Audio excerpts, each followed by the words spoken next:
Good evening. I'd like to call to order the June 18th, 2019 special meeting of the Methacton School District Board of Directors. Please rise for the pledge. Allegiance to the flag of the United States of America and to the republic for which it stands, one nation, under God, indivisible, with liberty and justice for all.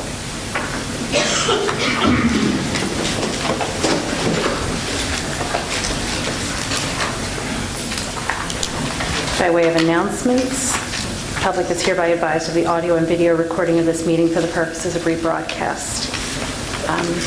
For attendance, we have all board members present with the exception of Mr. Navarrete, who will be joining us on the phone momentarily.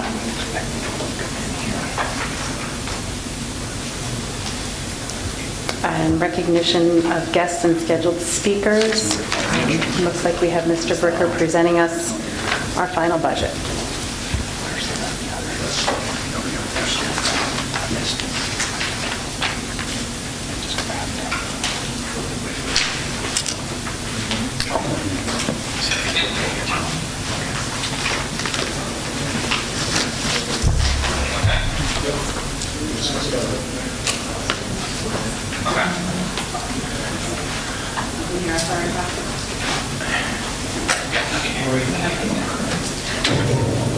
You all right?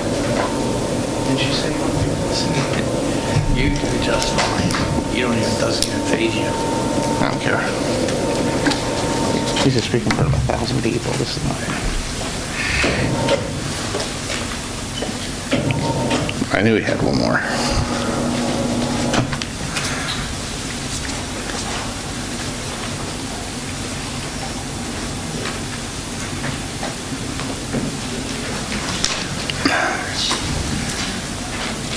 Can you raise that up? Can it go up any? Is it tight? Okay. I just feel bad it's in Dr. Zerbe's eyes. Is it still low? It's got to run lower. Yeah, a little, well, I mean, we'll make do. I'm going to ask the board if they would be so kind to take the seats in the front row.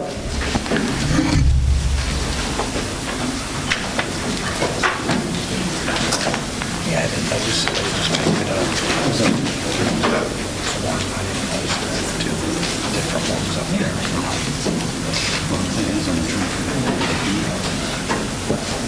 The rows. He's either going to get introduced or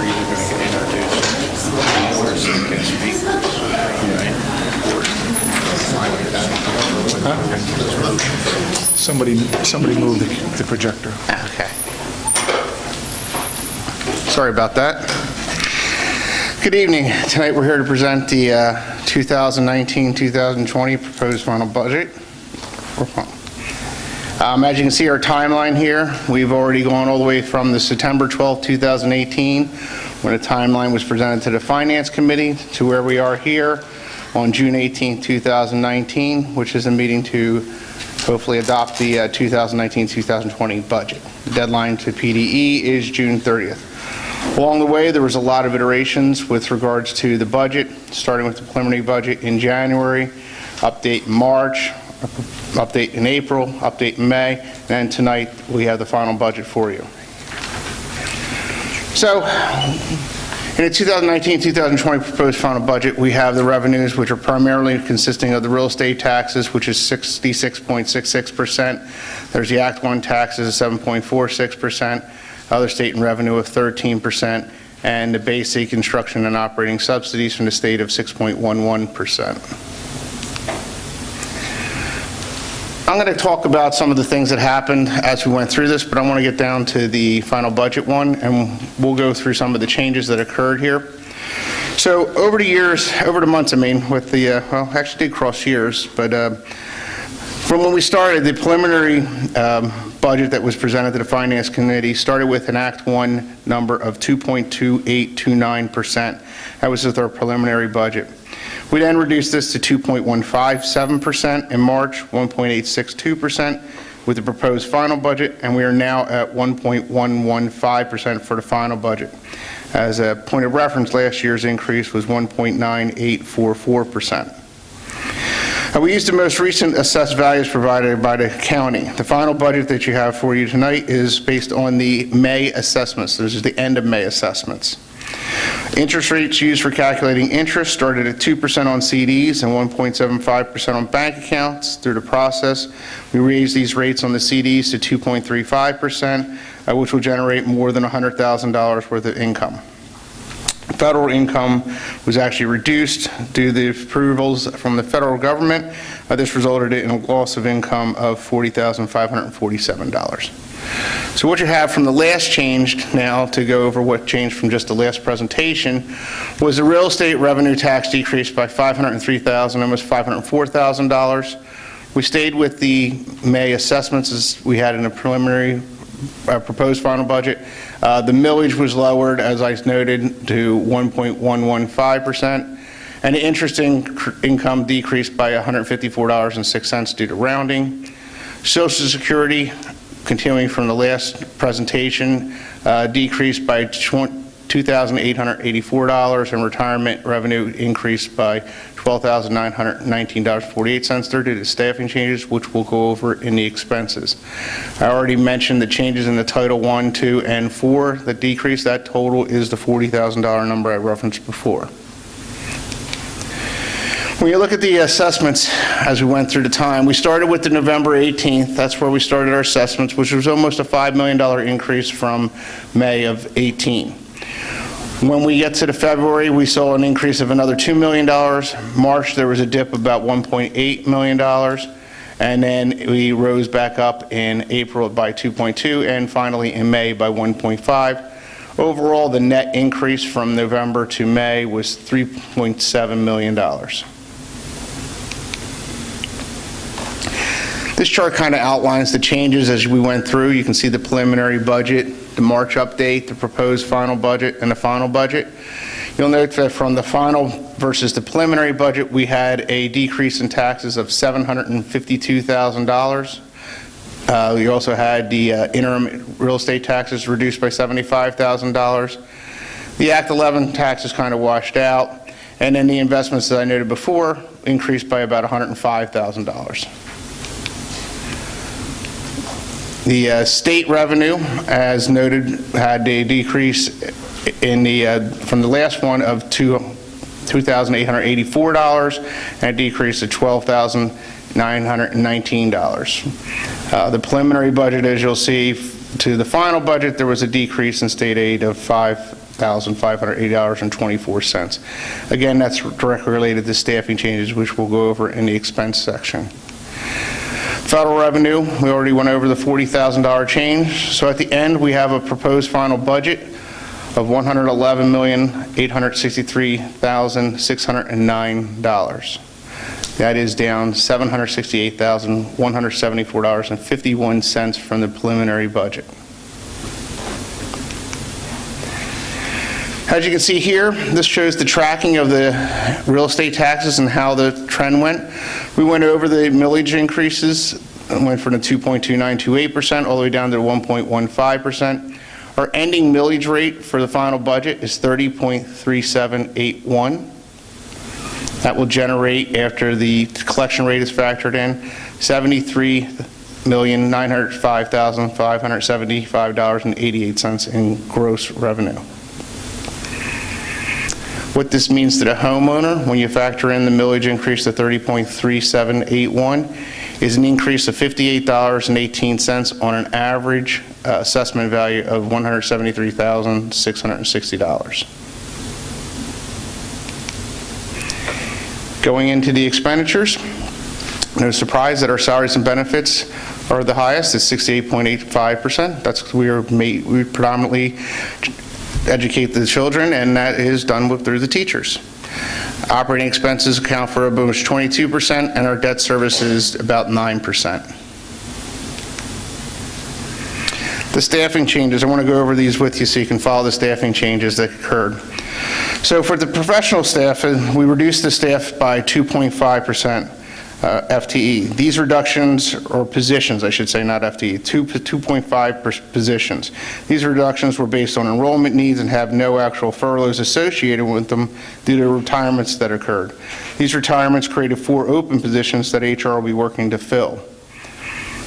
We also had 5.15 positions added in support and maintenance. The 5 positions are the PCAs, which is based on needs, and the 0.15 is an increase from a position that was previously a 0.35 10-month to a 0.5 12-month position in pupil services. The administration staff increased by 2 positions. These positions will be the curriculum supervisor positions at Farina.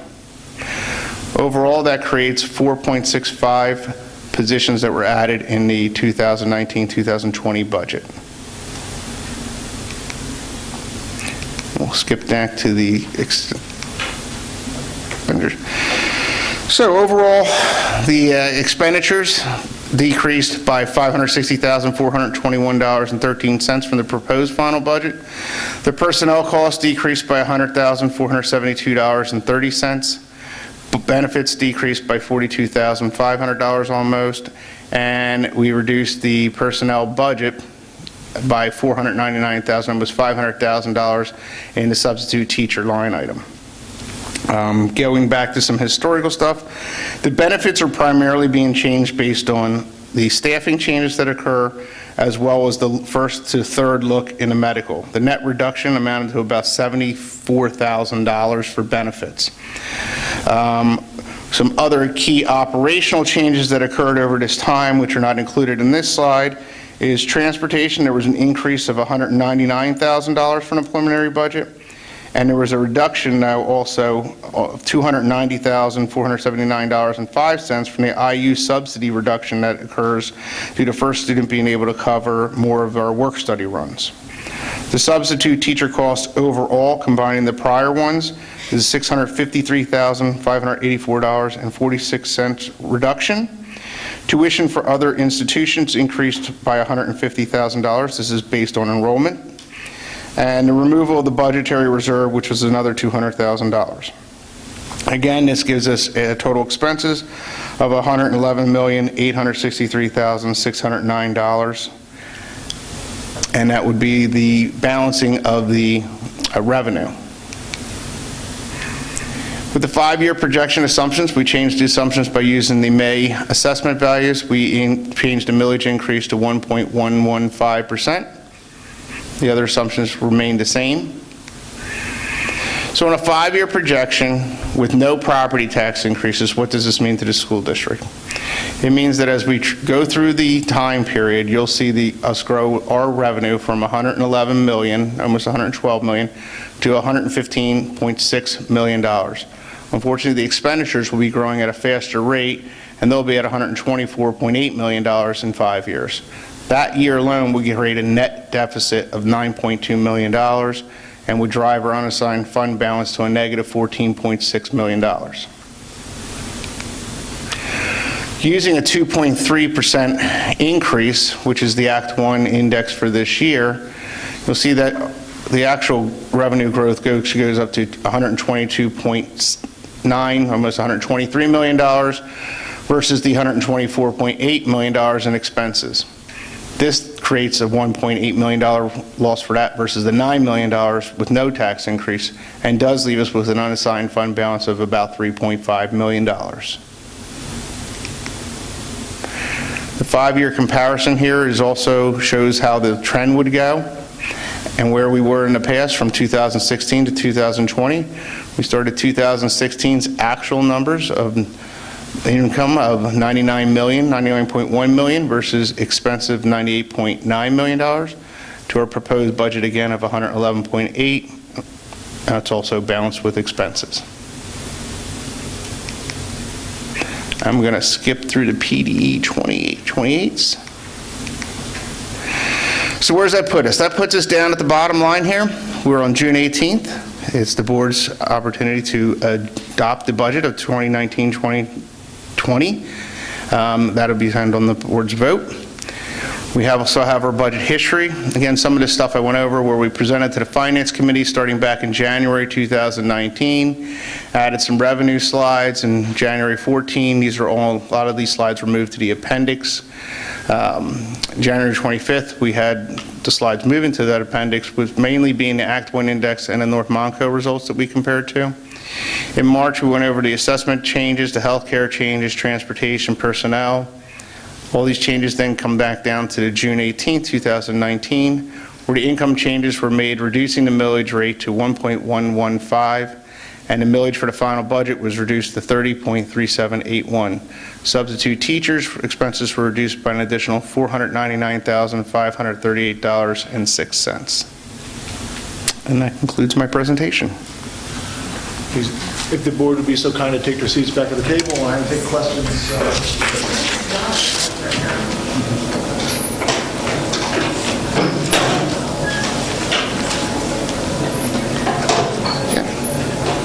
I had to clean my glasses earlier. Still got spots.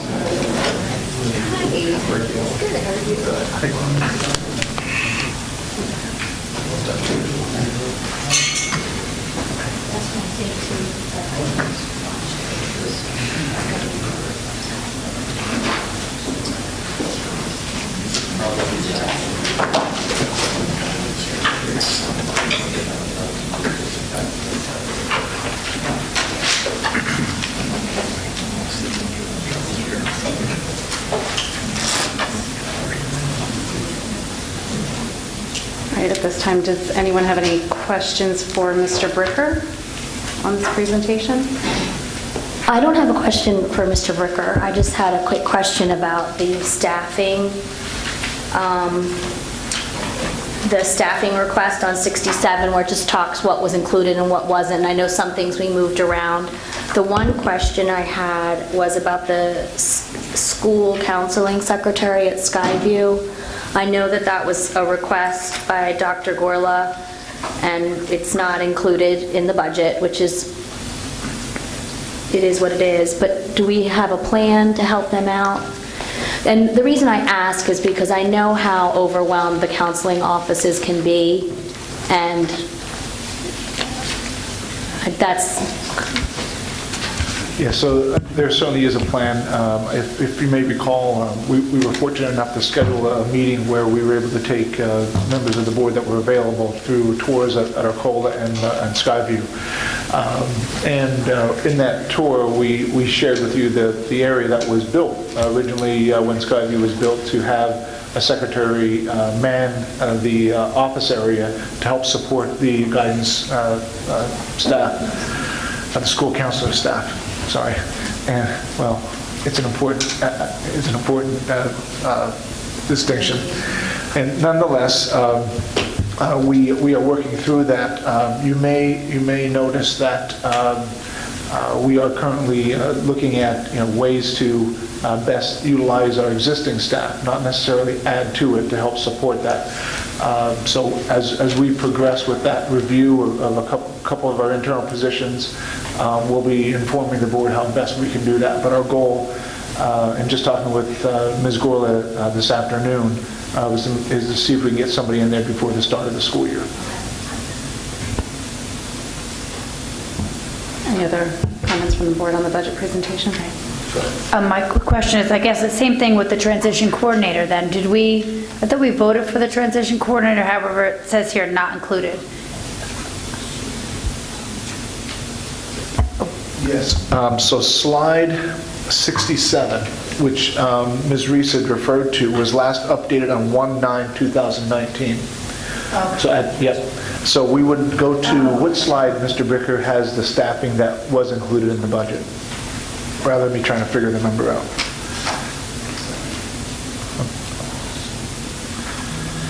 It is slide 16. Yep.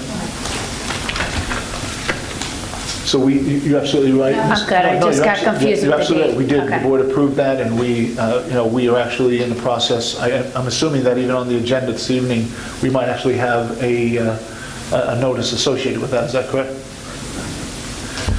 Any other questions on the budget for Mr. Bricker or Mr. Earnshaw? Yeah, just one thing, Tim. On slide 21, where you talk about the changes from the proposed final budget, I had asked for at the Finance Committee meeting, I don't know if you had a chance to look at it, with the personnel cost amount of $100,000, $472.30. I think that's a net of several different things. Did you have a chance to get a breakdown of that? If not, could you get that to me at some point? Yes, I have it. I'll get that to you. Okay.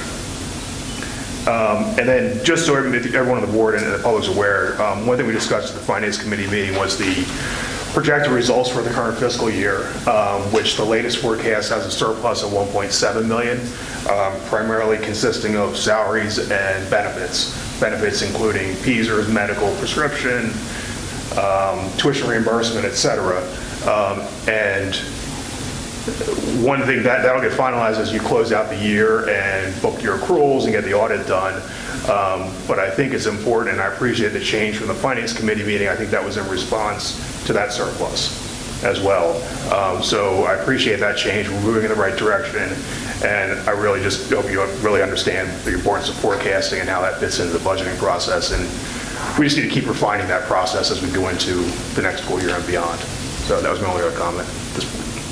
Excellent point, and thank you to the Finance Committee for the continuous support on looking at those things. And just so the board's aware, what we would typically do, in the way our thought process in all that is that typically we're only going to need a certain level of staff to outrun the operation.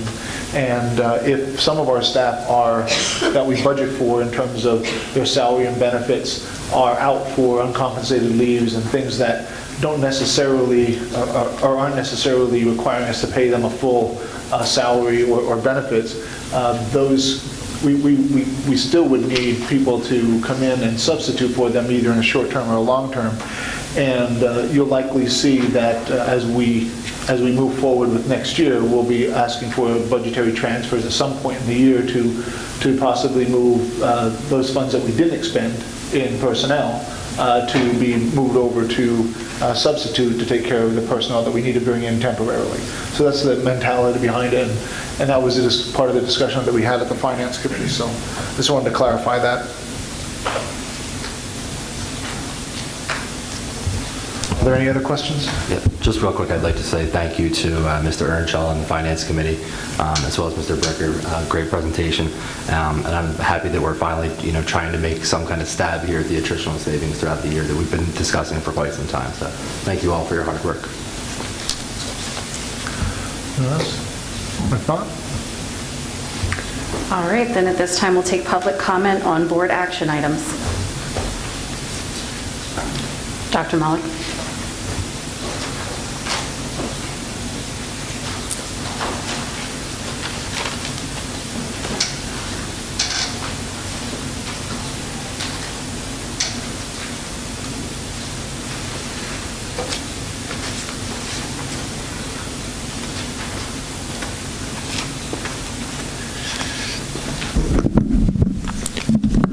Jim Malik, Worcester. I guess the item on the agenda, the board's considering approving a 1.115% tax increase for the 2019-20 budget. Now, it's 1.115%, is that correct? Is that the number? That's what it says on the agenda, yes. Well, I want to make sure you guys are sure about that, because this number changes on like every 3-week basis.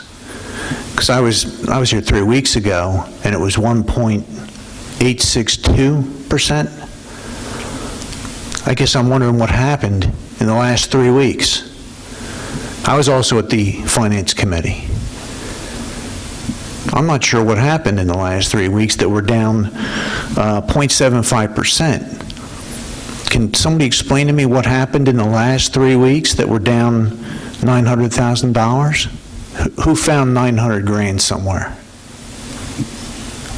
Well, because that's what 0.75% comes out to. It's actually 843 grand. Do you know? Because coincidentally, that equals what the projected surplus was supposed to be. for 19, according to what I heard at the Finance Committee. So, was that surplus being applied somehow? Anybody know? Now, the other thing, when I look at this presentation, I saw two things. I saw a summary that gave us 760 grand of decreased revenue. That's one thing I saw. That's the summation of what I saw. Then I saw a $560,000 decrease in personnel costs. How does that come up with, how do we get 8% or 0.78% decrease with those two numbers? Anybody explain that? When your revenue is going down 760 and your personnel is only going down 560. Because those are the two numbers he put up on the board. Then he glossed over at the end how he made the numbers jive at the end from whatever it is, 1.86 to 1.11. How do we get there? Because I looked at the number, I was like, what? I thought it was a typo. I mean, that's a significant change. You go from 1.86 to maybe 1.7, 1.6. It's 1.115. Is there any relation to your decrease to 1.115 to November of this year? You know what happens in November, right? You're up for re-election, right? Is that why we're doing this? Is this like a re-election deal?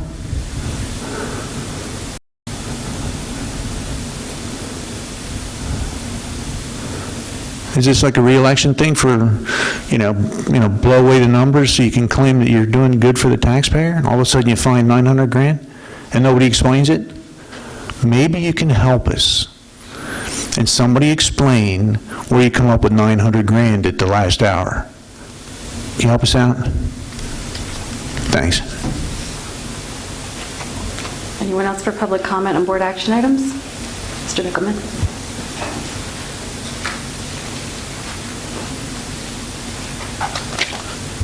Joe Bickelman from Audubon.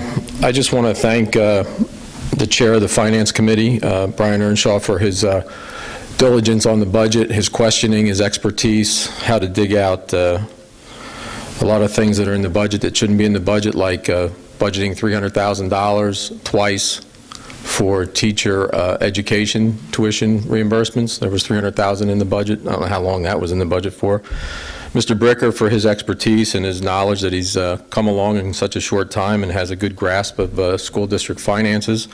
The way he corralled the building budgets on a per pupil basis for consumable materials instead of just throwing thousands and thousands of dollars in there and not spending it from year to year. So things like that, getting a better workman's comp company, saving us a couple $100,000 there.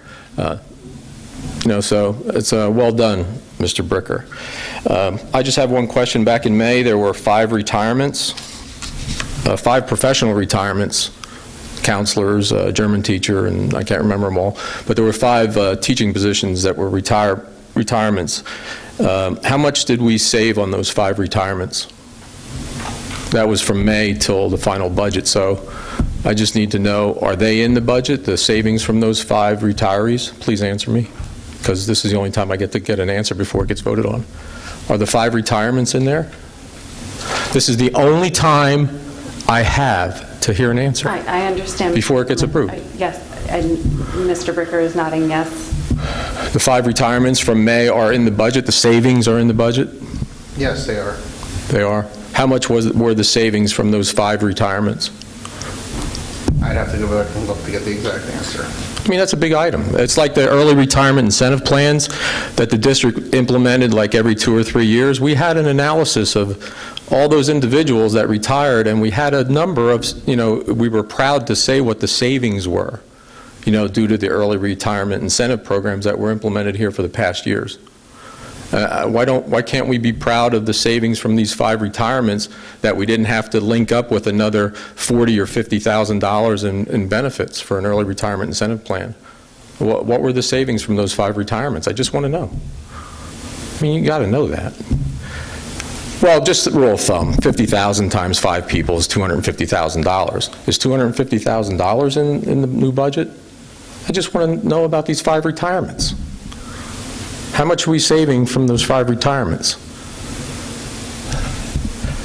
We had early retirement incentive programs implemented. We were proud to say how much we saved from those programs that we implemented. Now we have 5 people that don't cost the district another $40,000 or $30,000 a year in an early retirement incentive plan. So why can't we say to a taxpayer how much we're saving from the new 5 retirements that occurred in May? There are spreadsheets on this, you know, salary, FICA, retirement. There's a spreadsheet. I know there is. What's the number that we are estimating as savings? You have 40 seconds to answer that. Okay, I'm not going to get an answer on that. But nice job, Tim, and nice job, Brian. I'm going to miss you. And Mike, your questioning is right on point 2 as far as driving out the fluff that was in these budgets from year to year. But we still have a $1.7 million surplus that we should have detail on, because we had very good detail on the $2.6 million from last year, what drove out the surplus last year, but currently we don't have the detail on the $1.7 million, if I'm not mistaken. Right? But salary and benefits is a good place to look. Thank you. Anyone else for public comment? Mr. Andrews?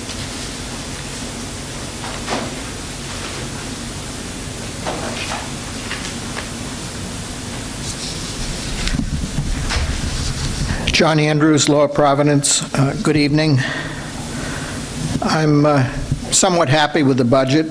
There was a lot of work put into it. I think the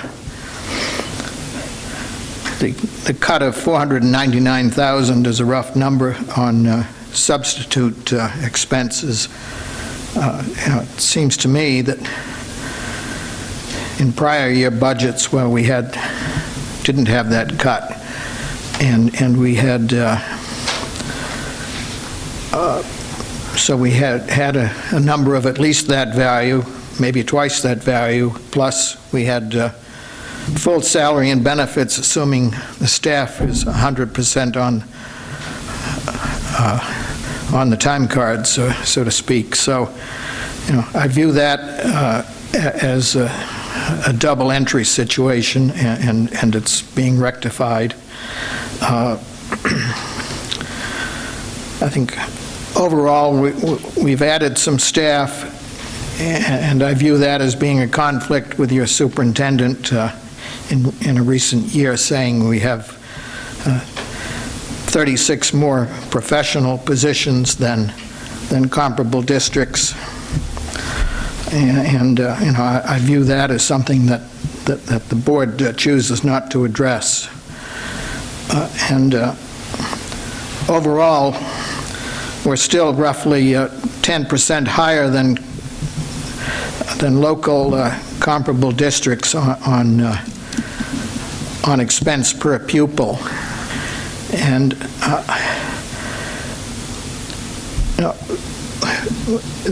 I think the taxpayers are stressed here, and perhaps considerably more so than in Upper Merion, for instance, where they opened 2 new schools at the beginning of this school year.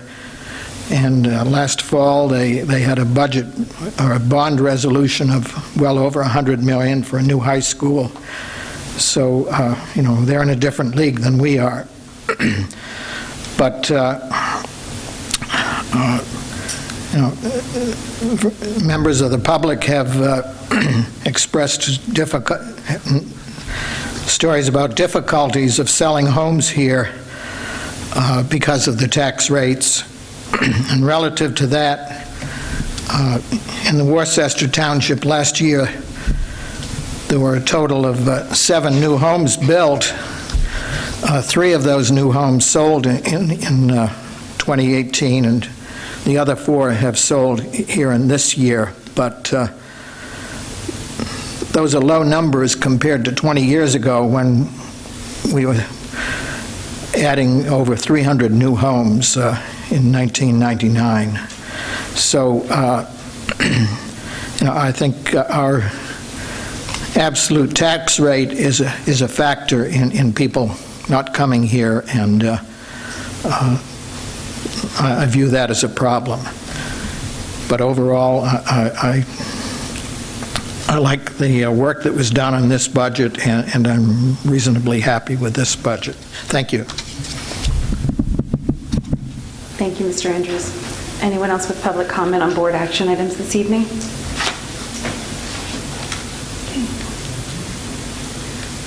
At this point, then, I will take a motion to approve the general fund budget of the Methacton School District for the 2019-2020 fiscal year for $111,863,608.65, requiring a millage of 30.3781 and an increase in property tax of 1.115%. We have a first from Mr. Ryan and a second, Mr. Earnshaw. And at this point, is there any comments from the board? I know Mr. Navarette had mentioned that he did have something that he'd like to say. We can go ahead.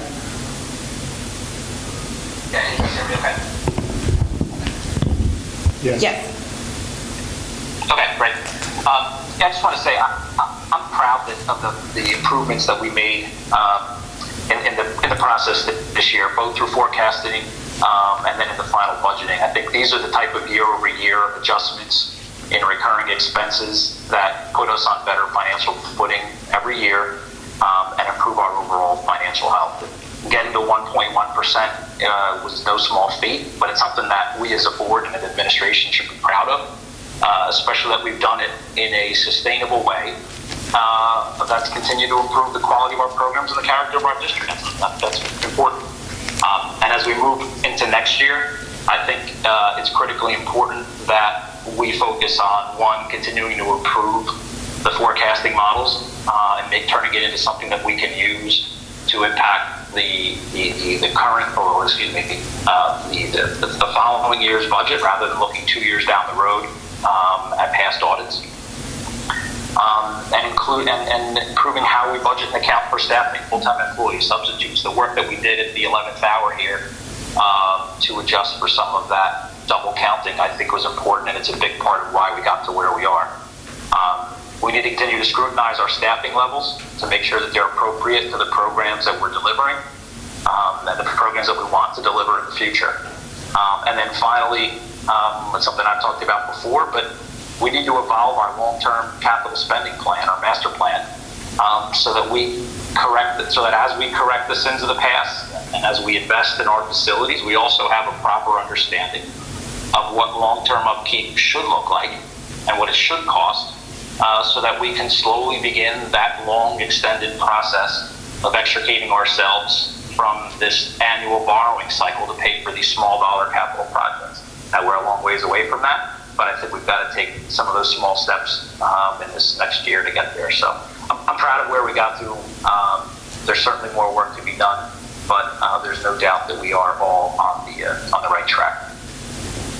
Thanks. Thank you, Mr. Navarette. Mr. Winters? Yeah, I first want to thank everybody involved for pushing for the improvements, and we are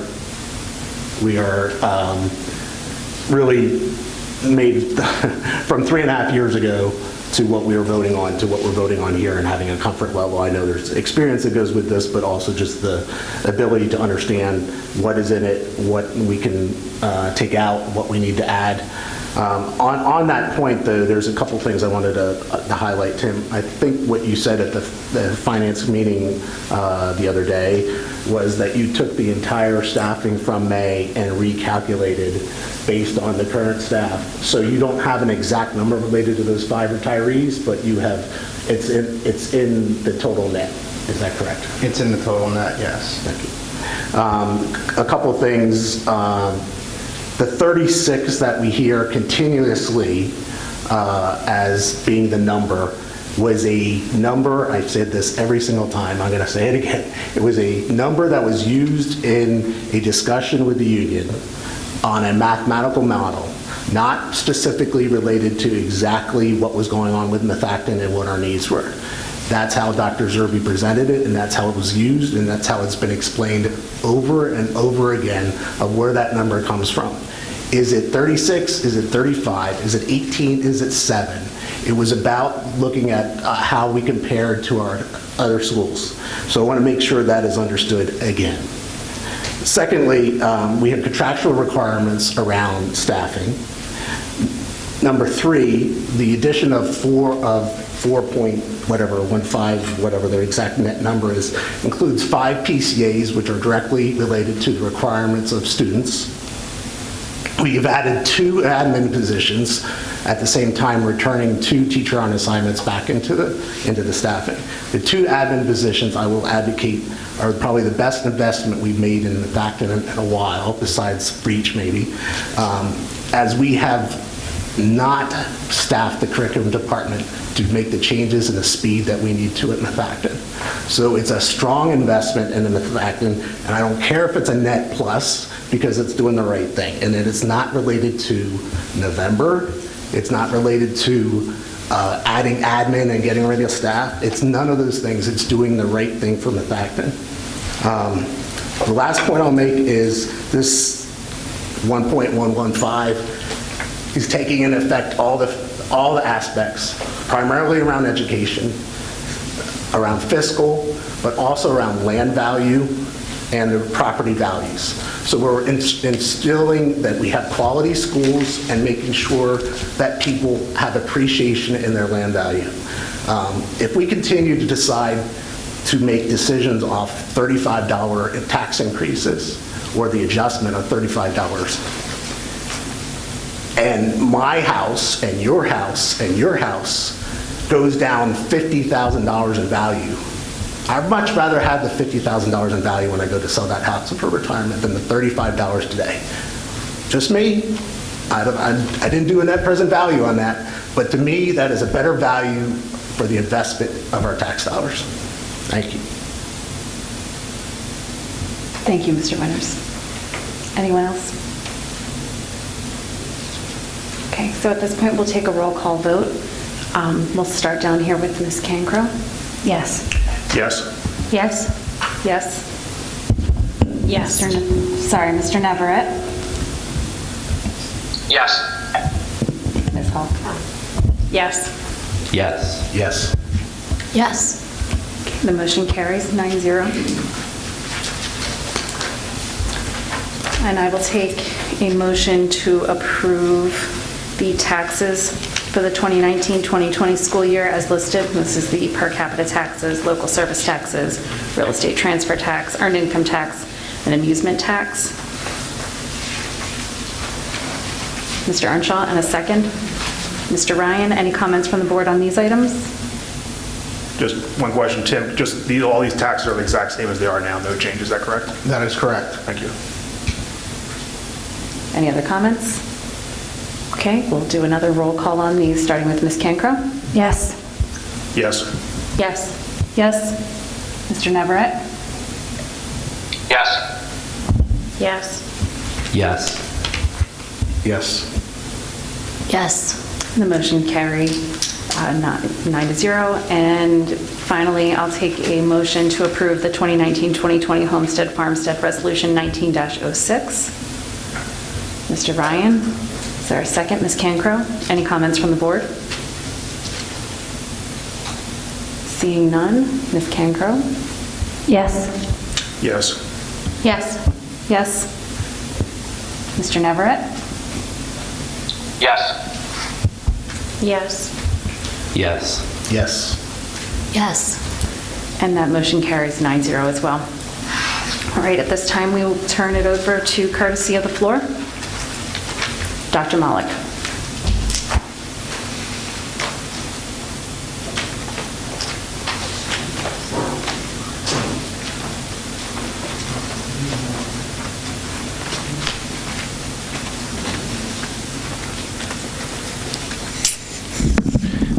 Jim Malik, Worcester.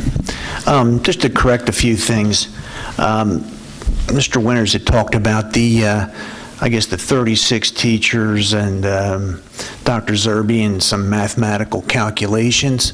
Well, Dr. Zerbe did a study. I think that the exact figure is 30 teachers. I've seen the study. I don't know whether you've seen it, but I've seen the study. There's an actual study. It's not a mathematical calculation. It's an actual study performed that shows that we have an excess of 30 teachers here at the district. So it's not like, some myth. It was a study done by the superintendent that shows that we have extra staff. We also have a declining enrollment. So if you ask yourself why you have extra money, if you have extra staff, declining enrollment, it makes sense that you have these surpluses that you guys have been generating for the last 3-4 years. Number two, as far as the tax lecture we just got, the reason your house goes down in value is because the property taxes are too high.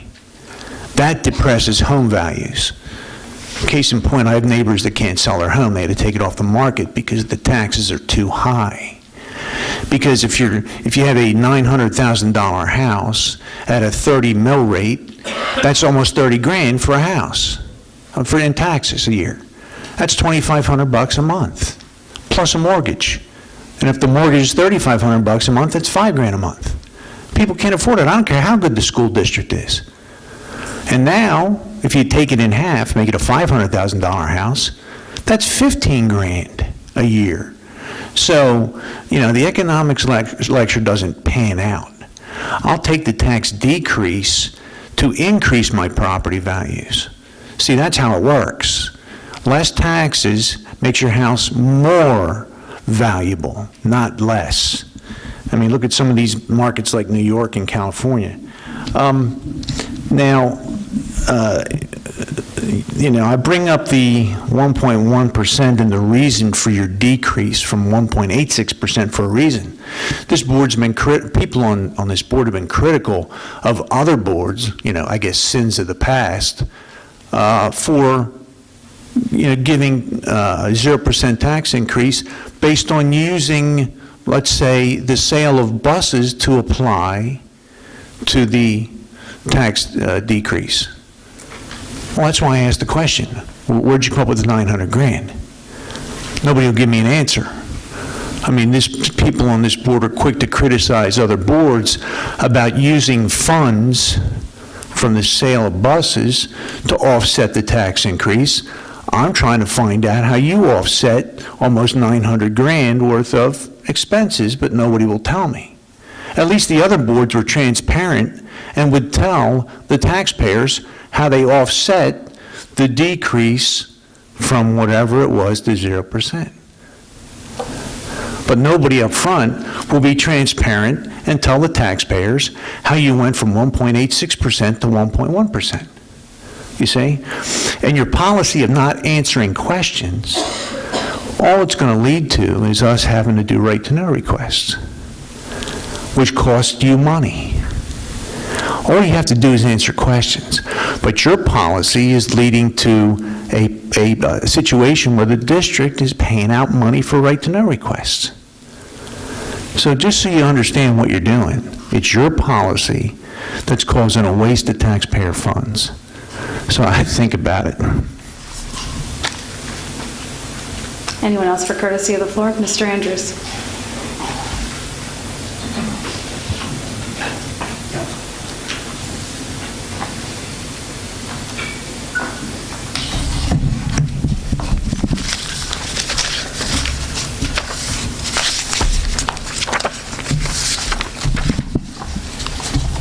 Mr. Regina, could you help out? Certainly can there.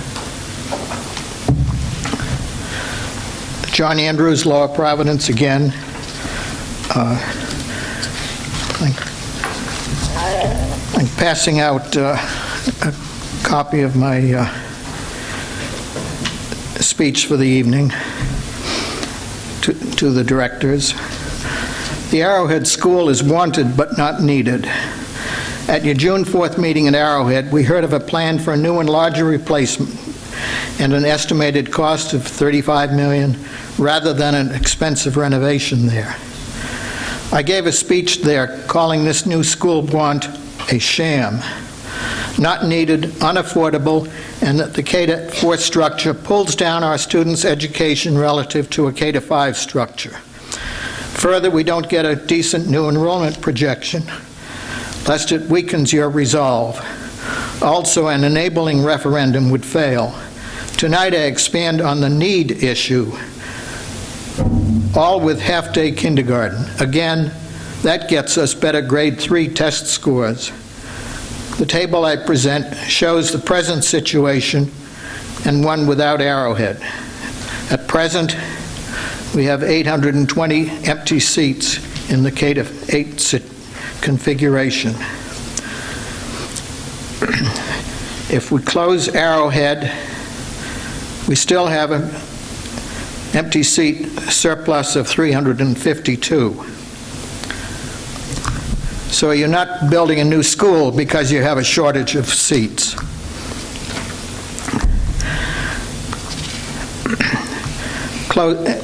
So the conclusion there is obvious. Looking at the 2027-28 school year, enrollment rises about a couple hundred students in K-8, and the empty seats number expands to 409. That's with the remaining schools and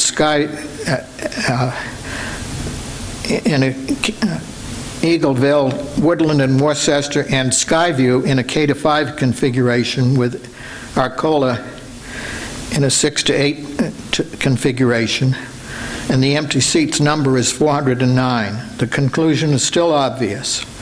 The conclusion is the past decline in enrollment allows for closure of the most old and obsolete school, Arrowhead, if there is better utilization of Arcola. This benefits utilization, spending, debt, and education. Further, it might help your re-elections relative to your want.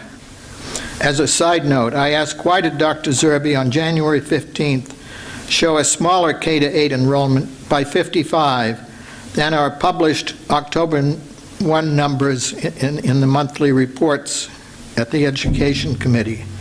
Has it something to do with the Methacton virtual charter school and students that are in that but not on campus? I would like to get clarification on that subject.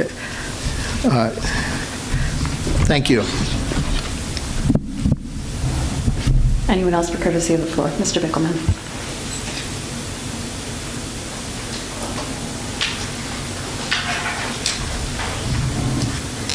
Here's my book. I always leave it up here. Joe Bickelman from Audubon. Regarding Paul Winter's comments about the 2 additional administrators, he said it was the best investment. Well, it was the best investment, but the board didn't know about it until April, when Dr. Zerbe thought it was a good idea to hire 2 new administrators for secondary and elementary curriculum. This was the first time it was ever discussed, and it came along with new job descriptions for the elementary supervisor and the new secondary supervisor. You know, that's when it came about, in April. I didn't hear it discussed anywhere else except at the April meetings.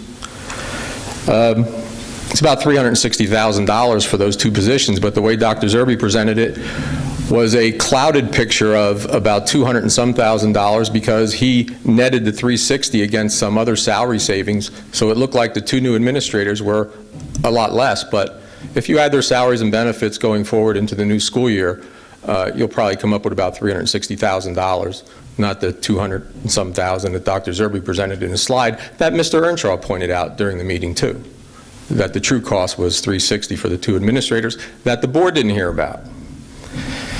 And we hired a secondary curriculum supervisor, which is Xanthia Reddish, who's been an elementary school principal for the last 20 years, I believe. So we hired her as secondary curriculum supervisor. And we didn't go outside, and neither of them have a curriculum supervisor certification, but they're allowed to have the positions having the principal certification. The other thing, I'd like to know the savings from the 5 retirees. When you did the recalculation, I'm sure you have, you know, the the retiree's current salary, and when you do the recalc, you have open position, and across you have the savings from the retiree current salary to the open position to be hired, savings for that particular person. Now, since you recalculated all the salaries as per Mr. Winters, getting to that point, I'm going to ask for a detail by name of the salaries that were in the proposed final budget and a column of the recalc by name. And I want to see the changes in everybody's salary. And now you're going to have a business manager chasing that down for me. Well, he probably already has it because he recalced the salaries. We also have in this budget, I believe, $600,000 being laid aside for tax escrow for the Shenandoah assessment appeal.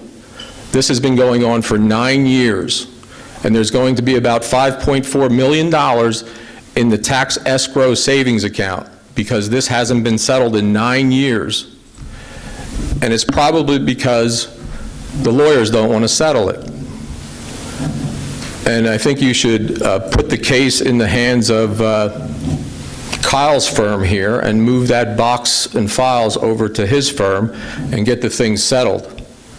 You know, it's getting appraisals from both sides, looking at the buildings. You're going to do an income projection of revenue. What are you going to do for the assessment? So get it settled. It's been 9 years. I don't know if the Department of Ed knows that. The other thing is, the next thing you have to do as a finance committee is get yourself a hold of the payroll distribution, which lists all the employees and what they're getting paid for that payroll. Make sure the total jives up to what you're being paid, and then go back and account for each position what people are being paid and see if it jives up with your FTEs in your report. That's a little project that the finance committee can do too. All right, thank you. Thank you. Anyone else for courtesy of the floor? All right. Take a motion to adjourn. Mr. Ryan, and a second, Ms. Reese. Meeting adjourned.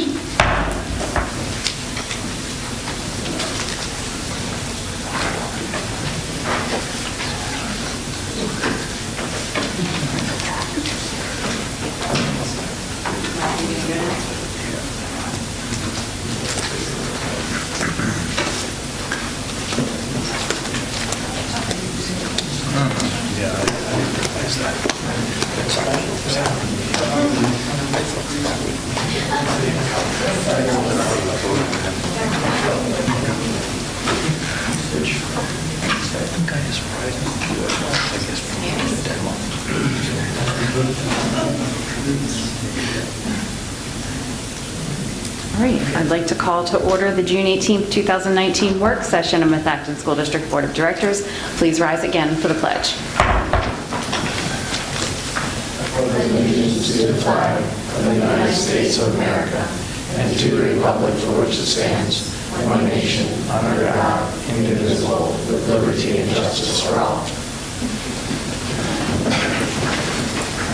Okay, by way of announcements, the public is hereby advised of the audio and video recording of this meeting for the purposes of rebroadcasting. By way of attendance, we have all board members except for Mr. Navarrete. Recognition of guests and scheduled speakers. Dr. Zerbe. Thank you, Ms. President. This evening, there are no speakers scheduled. For June 25th, we do have Lower Providence Township Supervisor Peter McFarland coming to present the Audubon Elementary proposal from the township. We will have reports as usual. There are a number of personnel advisements listed, 8 total. We'll take public comment on action items, and we have the minutes from the work session of the special meeting and also of the May 16th board meeting and May 22nd board meeting. Then we'll go into fiscal items. We'll have Mr. Bricker, you want to discuss those items with the board, please? Sure. We'll have for your approval next week the list of bills, the treasurer's report, and budgetary transfers.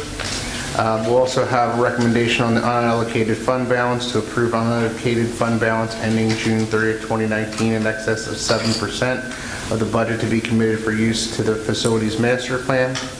We'll have the annual depository approval.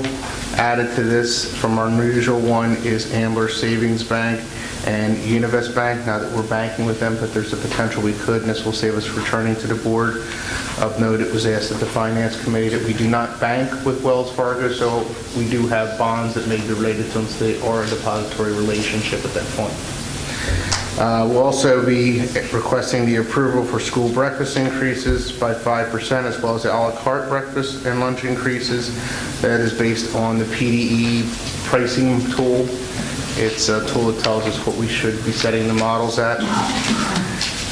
We'll also have the recommendation for the student activity account to be the disbanding of the account for the Methacton High School class of 2019 per Board Policy 618, as well as the creation of the high school class of 2023 in accordance with Board Policy 618. And then finally, we'll have the 2019 master plan projects. There'll be 5 of them that will be up for approval. So just to add on to the master plan projects, you'll see that there are 5 listed there. This evening we have Mr. Miller from Fidavia here to just talk to the full board about the totality of these 5 items. Please know that for item number 2 and item number 3 is listed. You see there's blanks in there.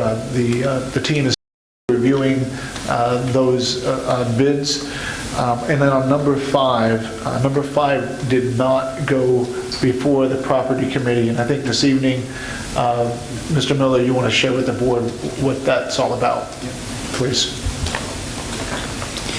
Good evening, everyone. So, yeah, before you go, so just so you know, it didn't go before the property committee meeting because the information came after the meeting. Good evening, everyone.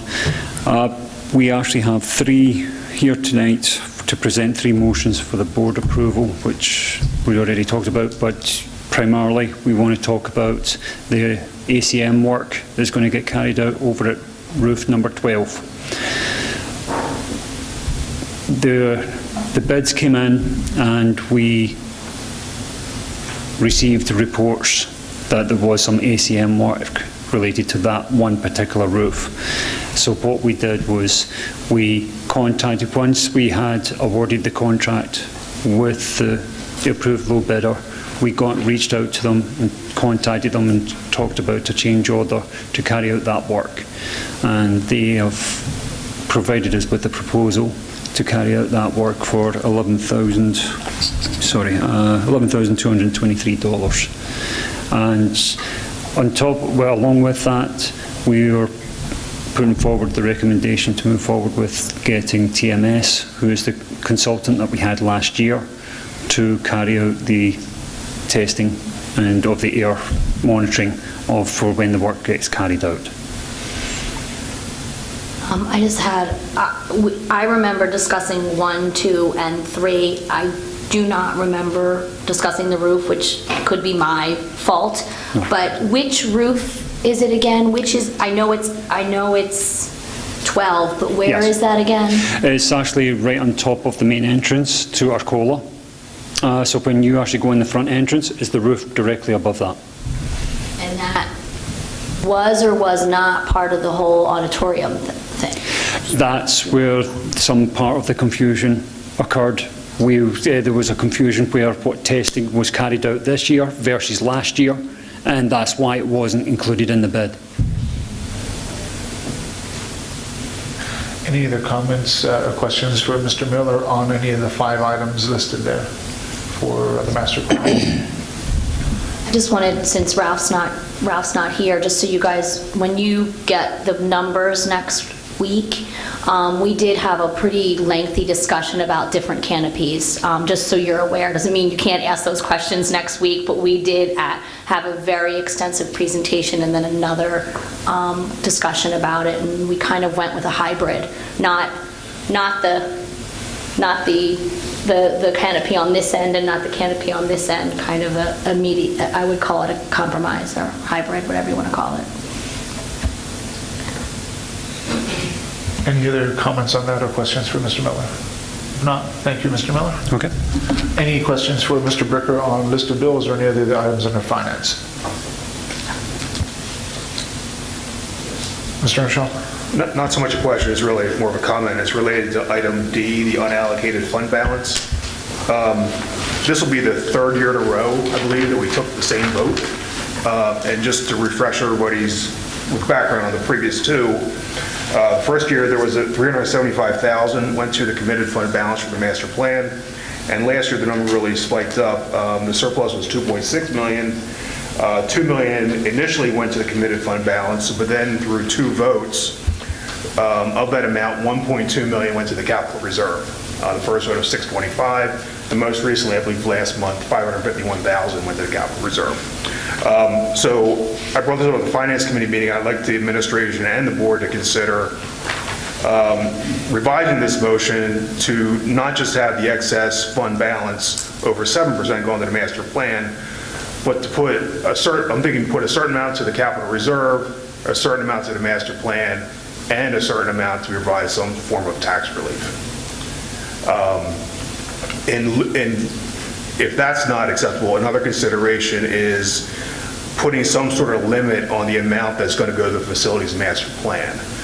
Right now, we're forecasting a $1.7 million surplus. That number could change up or down.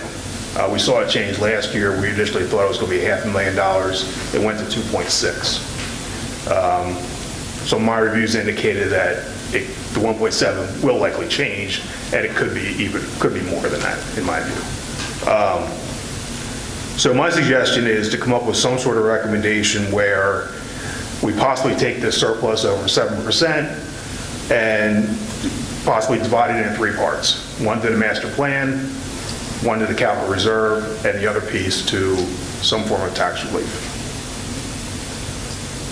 I guess if any other board members have any thoughts about that or any other comments. I'll jump in. I mean, one thing to point out, I know this is going to go over real well in the audience, but the 7% is actually not the recommendation, the 8% for the size of our budget. So we have already conservatively taken a fund balance down. So we have put that 1% in the fund balance back into operations. So we already are taking an approach of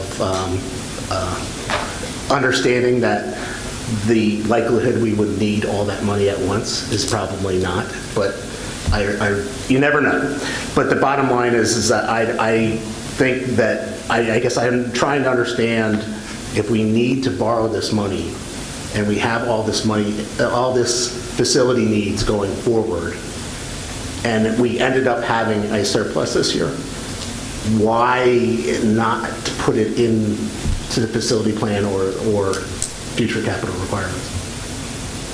It's how you want to view it. I mean, my view of it is we are forced to borrow. We're never going to fund the full amount needed for capital out of operations or tax increases. There's just too much spending required. So in essence, by borrowing, we're putting $8 million into capital every year. This year is a little bit less. And it really goes to the accuracy of the budgeting process. If the budget was more accurate and we're able to tax appropriately at the right level, we wouldn't have these surpluses. So I'm not saying return it all. I'm saying return some portion of it, because I am acknowledging the capital needs of the district. And I think if there was a real concern with those capital needs, we'd be proposing tax increases at the full Act 1 limit and just putting money into the capital reserve to fund capital spending. But we're not doing that. We are acknowledging that we've essentially made a decision that we're going to borrow to fund the master plan projects by just passing a 1.1% tax increase. If we truly believed, I think, that we really wanted the capital, we'd go up to the 2.3, and any excess would go towards capital projects or the capital reserve. So it's really, I think it's a philosophical thing from my perspective of how you're going to fund the capital projects, whether it's through debt or you're going to fund it through these surpluses. You're never going to get there with the surpluses. And it also goes down to the accuracy of the budgeting process. Because if we were short, we would do the opposite. We'd be forced to, I think.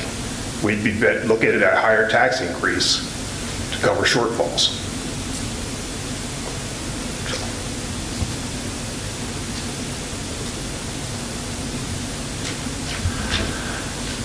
Any other comments on matters for Mr. Bricker? If not, we'll go on to the next item on the agenda, which is matters of personnel. Mr. Regina? Thank you. Number of items for the board's consideration this evening. First item is classified. We have one classified resignation for retirement. We have one establishment of a professional position. So I know that we're going to have probably some discussion on this one. So the 0.5 increase at Arrowhead, we are now 3 over on that waiting list for that position. We have 6 total seats left in our kindergarten enrollment at this moment in time. We are continually getting calls. We have schedules, obviously, in registration, and there's a real concern, obviously, at that level. We're also keeping our eye on second grade right now, and we'll start to be able to produce these enrollment reports for the board as well, but our second grade is also very close. The difference in second grade, and I want to make sure we express this, our withdrawals in second grade, when people withdraw from our district, we don't get that report until they tell us. So sometimes when we reconcile what our withdrawals are compared to what our registrations are, we want to make sure that we're accurate on those numbers. But the kindergarten, when they're registering with us, we know they're registering. That was going to be one of my questions. Like, should I wait till he's finished, or since? No. Okay, so that was going to be one of my questions, and since we don't meet at Education in July, I just wanted to speak a little bit further on that. So with this addition, which, by the way, I don't think any of us have an issue with, we said we're taking it away until we need it because that's how it works, which isn't ideal, but it is what it is. So now, are we at the point where if we add this 0.5, we can call all those people that were waiting to hear where their child was going and say, you're going here now? That's correct. Okay, now what about, you said you were keeping an eye on second grade.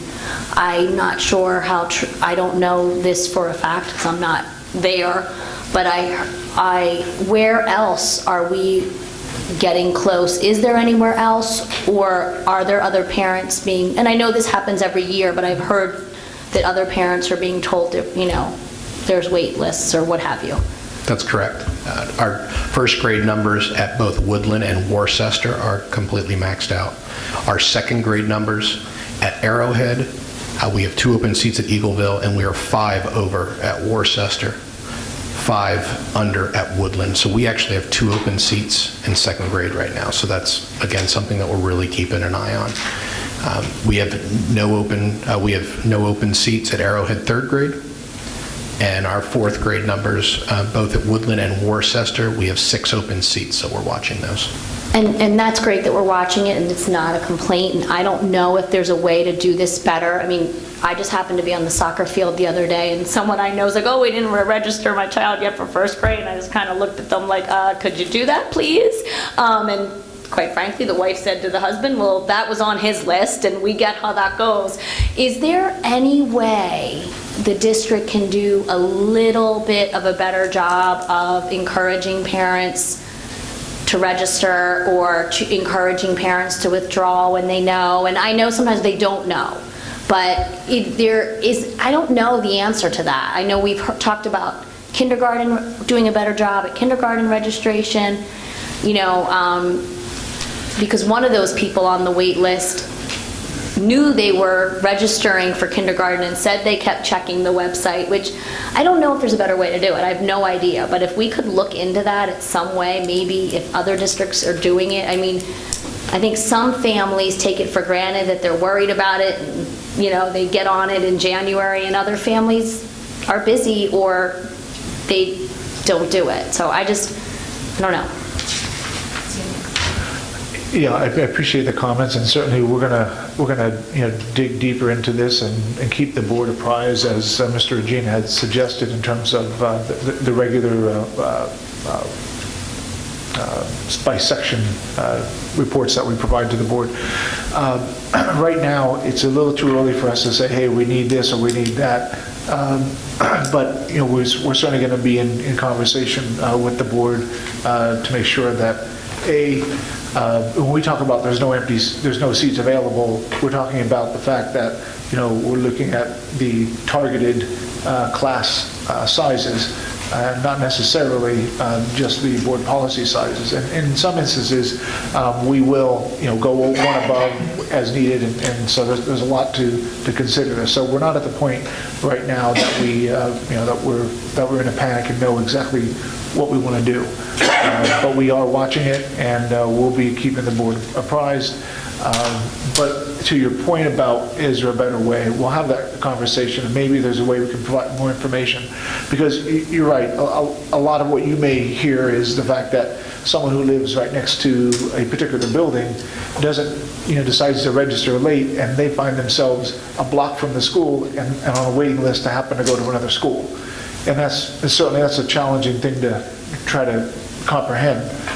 But we try to make sure that we provide everyone an equal opportunity to get their children enrolled and participate in the schools in their serving area. So we'll work on that. We'll keep the board apprised, and we'll make recommendations that suit the need of our students and make the best use of our resources.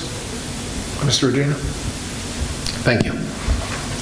And the next item on the agenda is the employment of 2 administrative positions. And these are the 2 administrative positions, the elementary principal positions, both at Worcester and at Eagleville.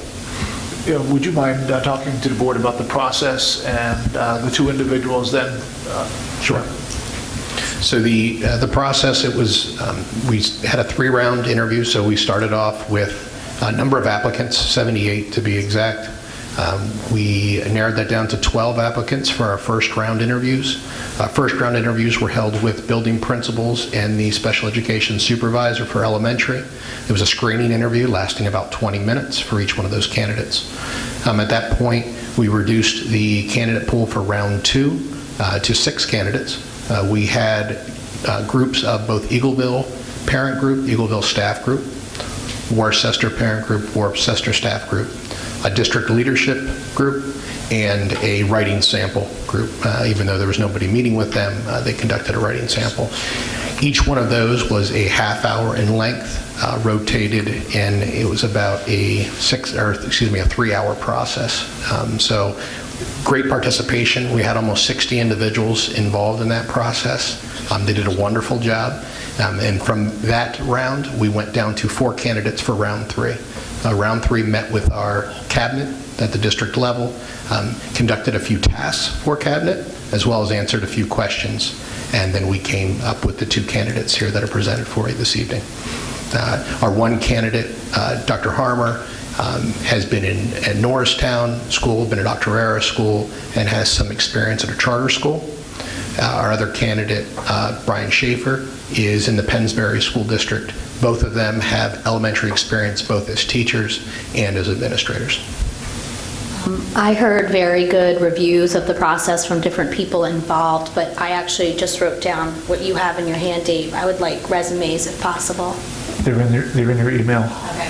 They're in the shared file from the memo? No, they were in an email sent late this afternoon. Okay. So we finally made all the communications, and so this appeared on the agenda probably around 3:30 this afternoon after everything was cleared in terms of the information we needed to gather.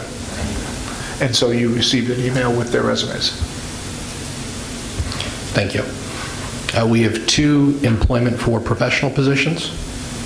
We have 4 change of status professional positions. So just to highlight this topic, you might be wondering what's the difference between a change of status and the advisements that you see in the board agenda. The advisements are made based on transfers that are administrative transfers. That's why you'll notice that one of them is an involuntary transfer. These positions are positions for which the individuals had applied for and interviewed for. So we create that discrepancy between the 2. We have 1 change of status for classified, 1 compensated professional leave. As a reminder, this is a sabbatical as defined by school code, educational sabbatical. We have 1 professional uncompensated leave, 3 classified uncompensated leaves, 9 supplemental contracts.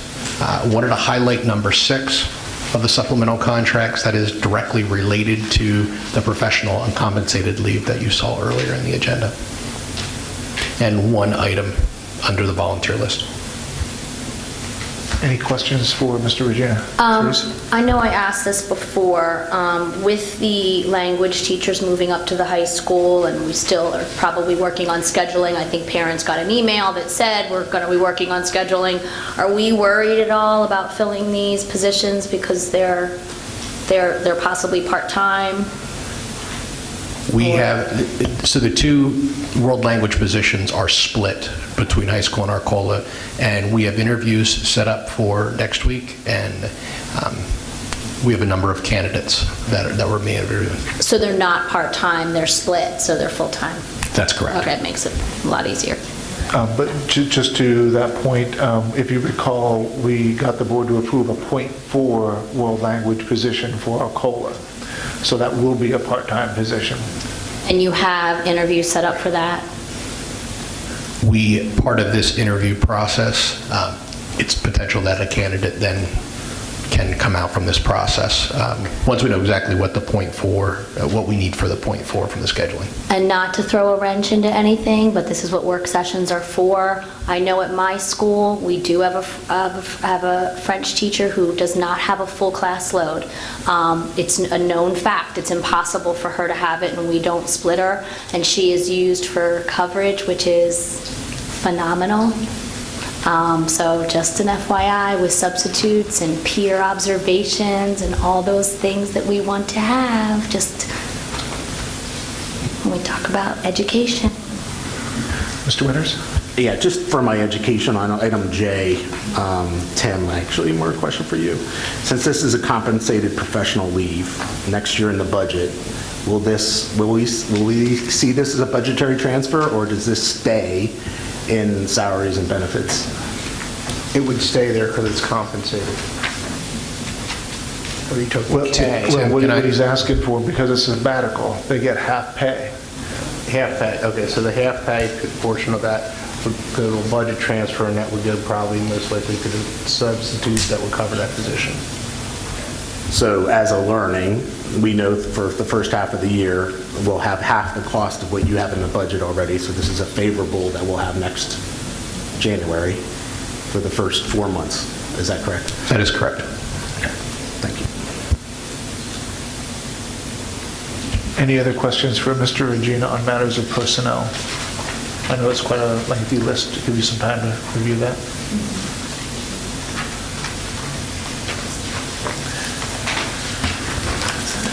Okay, if not, we'll move on to matters of curriculum and program. Dr. Katona? There are two items on the agenda for approval next week. One is the textbook adoption. That is for the AP biology book, which, as noted previously, this takes the place of the text that was approved in April, and the cost is a savings from the originally approved text. We have had this on display for any comments, but we have not had anyone come in to view the text. And the second item on the agenda is your approval for the Language Instruction Educational Program, or LIEP, plan, which Dr. Angstead reviewed at the Education Committee, noting some of the updates as they related to changes in terms or language, and also any new mandates. Any questions for Dr. Katona? Seeing no questions for Dr. Katona, we'll move on to policy. There are 8 items for first reading, and then for your approval next week would be the second reading items. There's 5 under field trips, summer school, community education, bullying, cyberbullying, and drug and substance abuse. Any questions on the 5 or the other 8 that are listed? If not, then we're going to other. We've got gifts and donations, trips, and appointment of management trustee. We're asking that the board approve or appoint Mr. Bricker to serve as the management trustee for the Bucks and Montgomery County Schools Healthcare Consortium. As you recall, this consortium is, there's a labor representative, and then there's a management representative that sits on the committee. Next, this is a matter for the board to discuss on the PSBA voting delegates. As you can see, there's an approved appointment of up to 3 board members as voting delegates to the PSBA Delegate Assembly. And so I don't know if it's appropriate now, or do we want to have them, members of the board, contact the board president if they're interested in becoming a delegate? Or do we know that information? Well, so at this point, I believe our prior delegates to PSBA were Ms. Drummond, Ms. Hull, and Mr. Ryan. So I would say that if any of those three are no longer interested in serving as delegates, please let me know. And we can also, if anyone on the board is interested in serving as a delegate, please reach out to me prior to next week's meeting so that we can make sure that the agenda is updated accordingly. Then there's the appointment of a board treasurer as listed for 1 year, appointment of the school physician as listed, and for the school dentist as listed, and the appointment of a football team physician as listed. Any questions, any of those items under other? Mr. Ryan? Not a question, just to go back to the PSBA. So I have been a delegate for the last 2 years. This will be my 3rd year. It is a great experience. I thoroughly enjoyed it, but I would be willing to, give up that position because this does correspond as well with the whole PSBA conference, which is a 3-day conference, which is 100% worthwhile for everyone to go. So if anyone is interested, I'd be willing to step down. If not, I'd be happy to go again.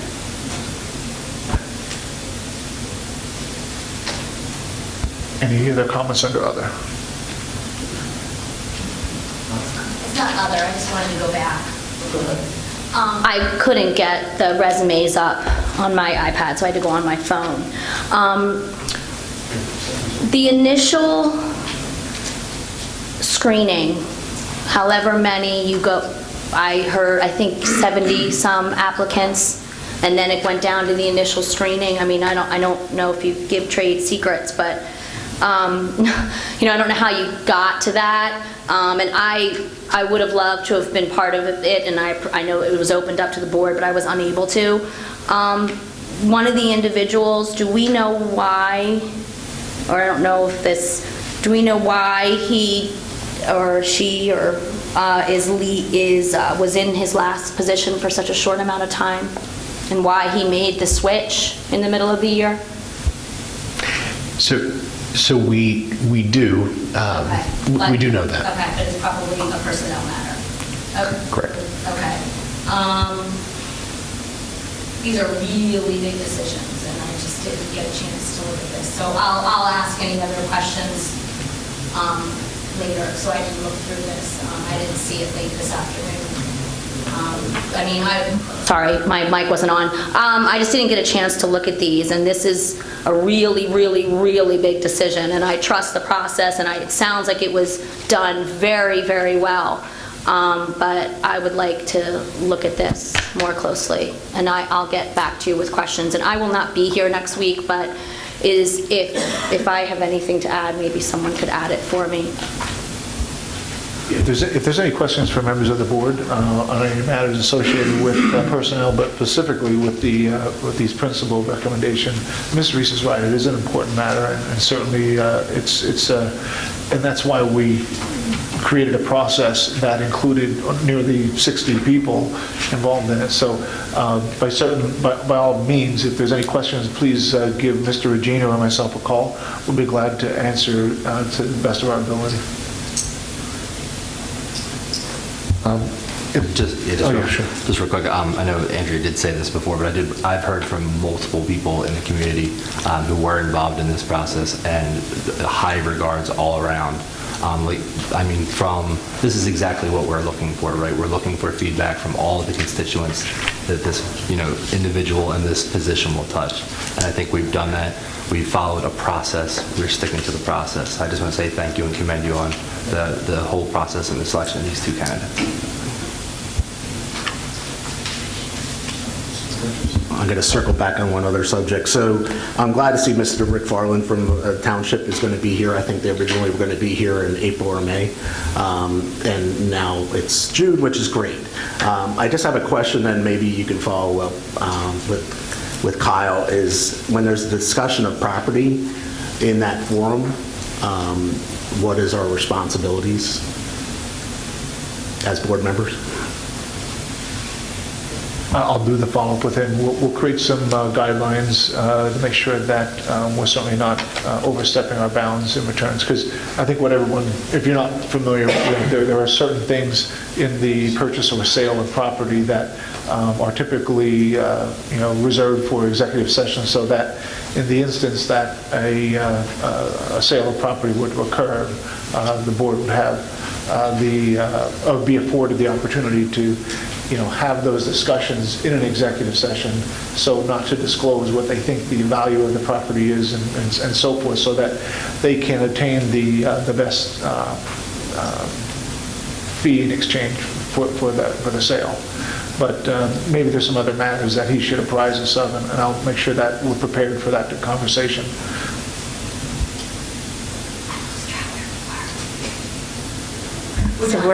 I'm not done, okay. We're at dates for board members' calendars. So we have our usual slate of regular meetings. It looks like Property and Transportation and Finance are meeting in July. And with that, we will move on to old business. I was still processing the KCBA presentation and talking to some other districts and doing some things, and I was one who said, based on that presentation, rebuild is on the surface looks like a no-brainer. I know, we looked at 3 new schools. I just feel like, and I can do it on my own, but I feel like I would like to see some possibly renovated. I mean, Souderton renovated a building. PV's about to renovate a building. Souderton's building was 50 years old. In full disclosure, the superintendent told me last night he would have preferred to have rebuilt. So I'm worried that we're not getting, I know we don't have any decisions to make yet, but we're going till August. And, a member of the public brought up the fact that our renovation numbers went from 12 or 14 million to 28. And I realize that there's more to it because of security, more to it than the facility study, but I just feel like I want to know what we're going to get before August, or when we get a chance to ask questions and things like that before August. Because we decided we need Arrowhead, that we decided we're not closing Arrowhead. So now we need to fully look into what we're doing with it. And I'm not sure what's coming in August exactly, because I think we were so busy looking at this. So I just kind of want to know where we're going. That's a fair question. Let me put some notes together for the board and share that in a memo for your understanding. Good question. Thank you. Anyone else with old business? Mr. Earnshaw? On the same topic relating to Arrowhead, I wasn't able to be at the special meeting on the 4th, but I did watch the video and review the presentation, and I really just had 2 questions at this point. One is, it seems like the presentation had 2 options in it. One is building a new school, and the other was renovate and add, where we're adding capacity to the building. Has the option for just renovations under the master plan, is that still on the table? Because I don't see that in the presentation, and I think that carried a $14 million price tag. Yeah, no, I don't have the presentation in front of me, but I believe that there were 2 add options, renovation and add. Correct, yeah. And one was to, ultimately what they're saying about the add is to replace the modulars. So the modulars would actually be an add, because if you look at the facility as it is today, it's the original building with 4 modulars added onto it. So that's what they're in order to get back to the same footprint, you would add those additional 4 classrooms onto it.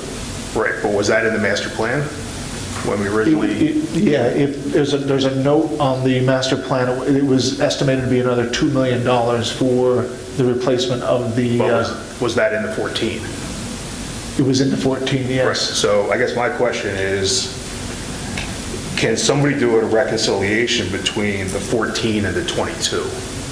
So you're saying the 14 million to 22 is an apples-to-apples comparison? Well, I didn't say that. Well, as far as capacity. Oh, okay. As far as capacity. So, I mean, that's a 50% delta. That's a big number. Understood. Right. And I guess the other question is, and it really falls to Mr. Bricker, now that your budget's done, you have all this free time. Being sarcastic, of course.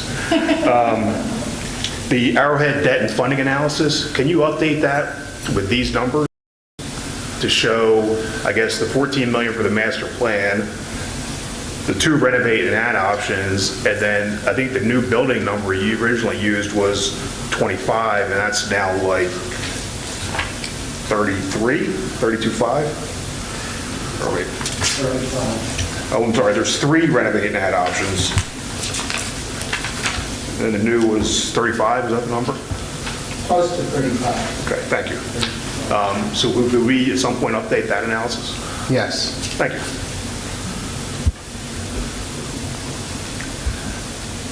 Mr. Earnshaw, just, and the rest of the board, I think, in terms of the presentation, I think one of the scenarios was including full-day kindergarten, which added an additional 2 classrooms. So there is a discrepancy, not a discrepancy, a difference between the 14 million that the master plan. But I'll get you more details around that. I'm just thinking out loud right now to say that, yeah, I think there is a difference in the capacity.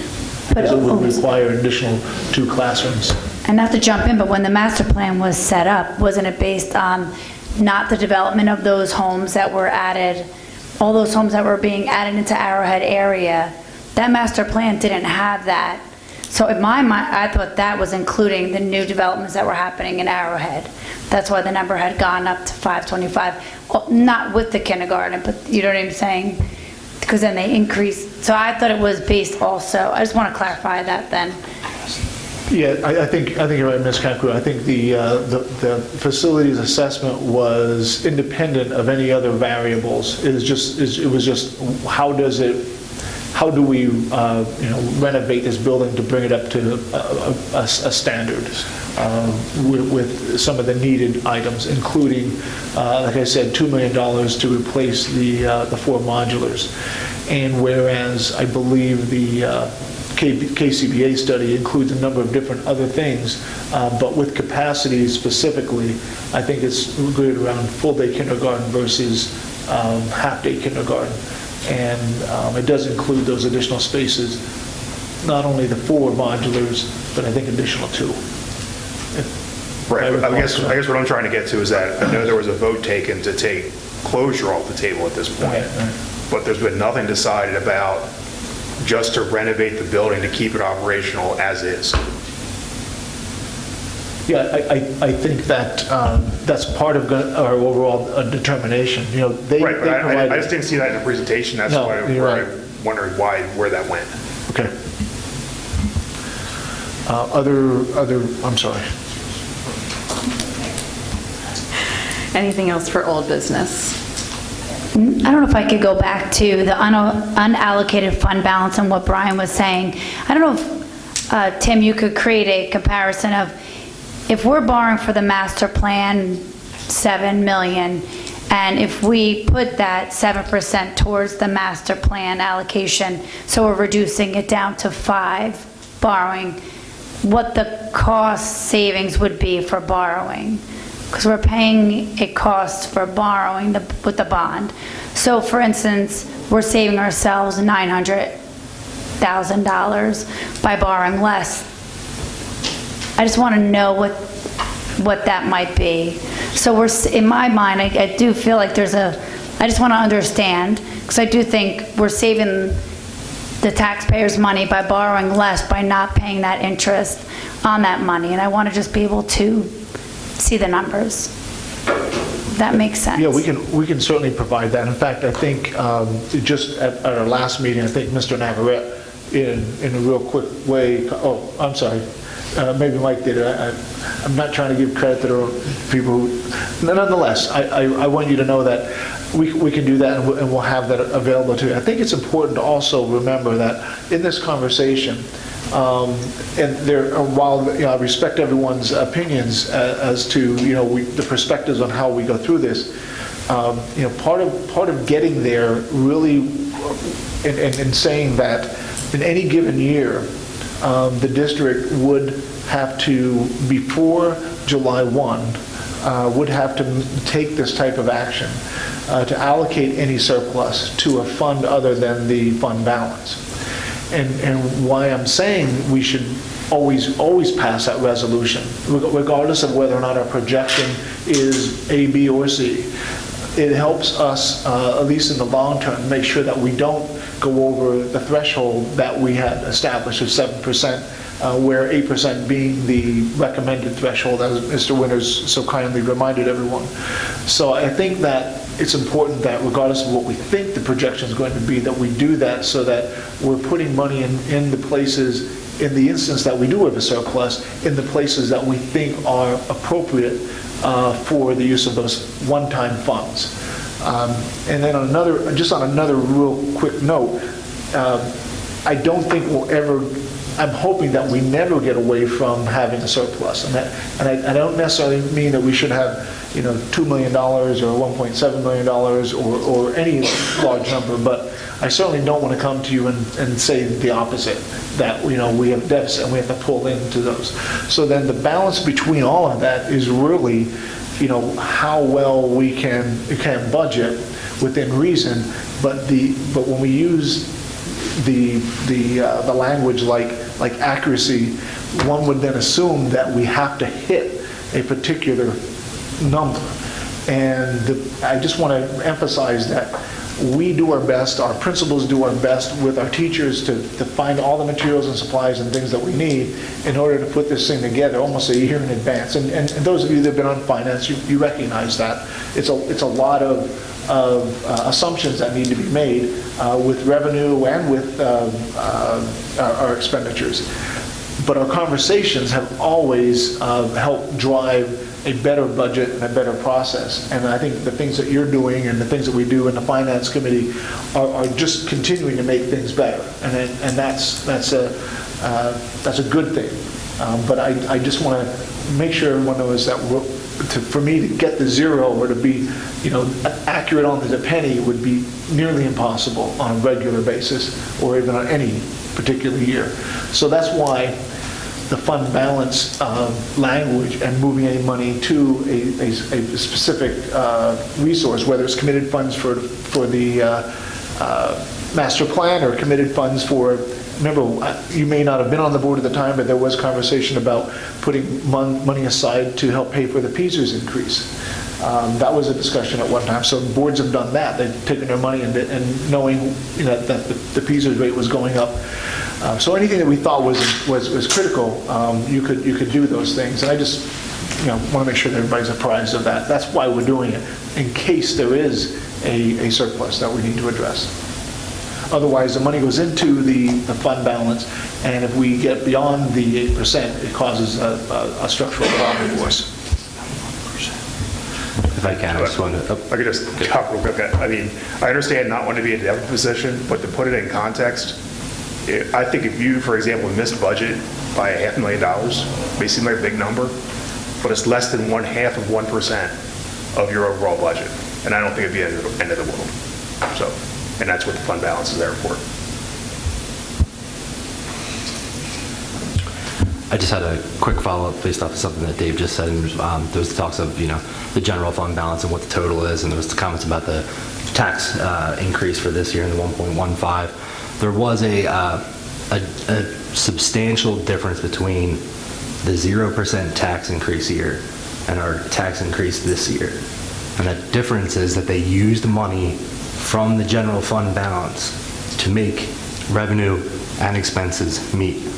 What that also does is it creates a fundamental deficit moving forward, which required the board the following year to go for exceptions above and beyond the Act 1 index to cover the amount that they didn't raise it for the last year. In the current budget, our revenues meet expenses at 1.15%, and next year, you won't have to have any type of revenue to cover what we didn't cover this year. So I just want to make sure that we put that clarification out there.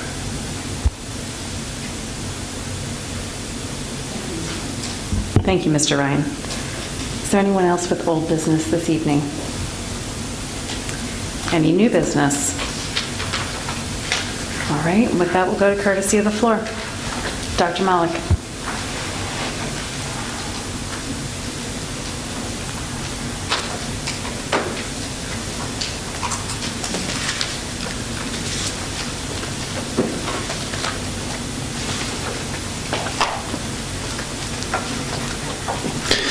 Jim Malik, Worcester. Thanks, Mr. Ryan, for the explanation of what the old board did, but I was waiting for the explanation for what this board did. And the reason for the $800,000 swing from 1.86% to 1.11%. So you could have explained that to us rather than explain what another board did. See, I don't care about what the other board did. I care about what happened now. So maybe you can explain to us where the decrease was, the 0.75%. Explain where that came from. That was my question that nobody answered. You know, maybe you can give us that one. But getting back to the point Mr. Earnshaw was making, assume a yearly budget surplus of $2 million. It would take 100 years for you guys to pay off all of your building projects, because it's $207 million you got sitting in your project bucket. So, going with Ms. Kanko's idea about dipping into the capital account and using surpluses, take you 100 years at $2 million a year to pay off the 207 sitting in the your capital account. So, not really a wise thing to do, especially when interest rates now are at historic lows. You know, we're down at 2%. Now you want to borrow money to build projects. This is when you should be doing your work, not when interest rates are 6%, when they're 2%. So I don't know what you guys are thinking about, but maybe you should start reevaluating your thought process. This board also took a little walk through a couple of the buildings to eyeball the building capacity and seat capacity. Now, I'm not sure that you guys think that that's an accurate way to reflect, you know, what these schools hold, because your architect didn't do that. They came up with a study that showed how they did their functional capacity. They didn't eyeball it. They actually did paper, pencil stats. That's how you determine what your class sizes are and your functional capacity is, not by your eyeball. You know, go in and look and say, oh, I think this room's full. Oh, I think this school's full. If you guys are going to go eyeball schools versus looking at real numbers, then I think we got a real problem here. KCBA architect.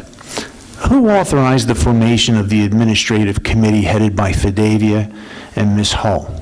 Can somebody tell me? Ms. Hull was on a committee, because that's what Mr. Navarrete told me, because he couldn't make it. Fidavia led the committee. Who authorized the formation of that committee? Did you? You guys didn't do it. I looked at the board minutes. So who authorized it? Because they're the ones that put out the RFPs. Who authorized them to put out the RFPs? Who authorized them to choose the architect? They chose the architect, not you guys. There were 7 candidates. They narrowed it down to 1. Not you guys. They're the ones who chose the architect, not you guys. You approved their final decision. They whittled it down from 7 to 1. Do you think that's a problem? A committee that you didn't appoint, that you didn't authorize, picking the architect for you? Thank you, Dr. Malik. Okay. Anyone else with courtesy of the floor? Mr. Bickelman.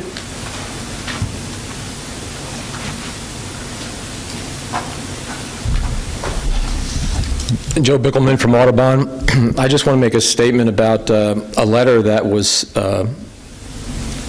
composed by Mr. Bricker. It was a letter to for the bus drivers of the district, and it was sent to the lot manager, Kim Musser. Kim Musser read the letter over a broadcast message and sent that out to all the drivers.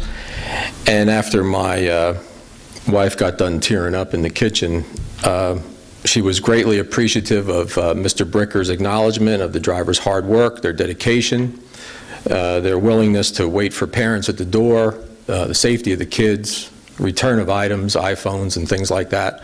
And he was really sincere in his letter, so I also heard it, and it was really appreciated by my wife, and I'm sure all the other drivers. Yeah, it was really nice.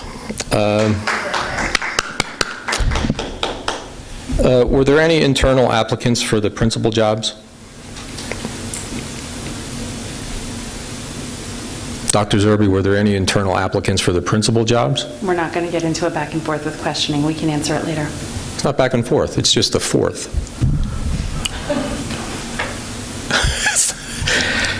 Because we didn't go outside for the curriculum supervisor jobs, and they cost the district $360,000. We didn't go outside the district to get anybody with a secondary supervisor certification or elementary supervisor certification, but we went outside the district to get two principals that I think, and I agree with Andrea Reese, the board should be interviewing their principals. I think that's important, that the board be involved in that, and I couldn't believe that they weren't. In the ESOI program, in the agenda, there's a misspelling for the Pegasus program at Bryn Mawr in the extended school year, so you might want to correct that. The 5:22 minutes, I just want to read this according to me. It says, Joe Bickelman of Audubon provided his opinion on the following: the 6.7% first student price increase. Did I want it more or less? See, somebody reading these official minutes, they don't know. And they don't have to be provided with the television broadcast. And if I, as a board member, read some of the things that are missing from your statements and what you stand on and what you say, the missing statements, you know, I wouldn't stand for the type of representation you get, or lack of representation, in the statements that you make. You make some very good statements that aren't shown in the minutes.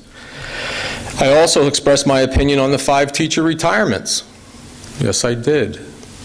Does anybody remember what I said? It says right here in the minutes, I expressed my opinion on them. And also there's a misprint. It says I spoke also to the 2020 projections. So you might want to correct that.